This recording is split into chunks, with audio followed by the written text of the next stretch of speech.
fear and anxiety in the minds of the people of Goa regarding dilapidated government buildings which are leaking due to the monsoons. I urge the government to repair such buildings on priority so that government files are safe. Such buildings do not cause any harm to government staff and the general public. Speaker sir, 17 तारखेक कला अकादमी कोसळ्ळी. 17 तारखेक जेन्ना कोसळ्ळी तेन्ना मंत्र्यान एक minute speaker मंत्र्यान statement केलो speaker sir की हे हो पोर्शन आमी काम करूंकूच नाशिल्लें म्हणून. म्हजे कडेन आतां व्हिडिओ एविडन्स आहा.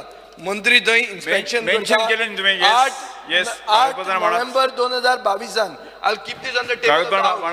PWD मंत्र्यान म्हाका सांगचे speaker sir, this is corruption which has led to collapse of Kala Academy. It was portion where work was done. On the table of the house down with proof. Let the minister tell me this work was taken. There has to be a free and fair probe, and the minister should resign before.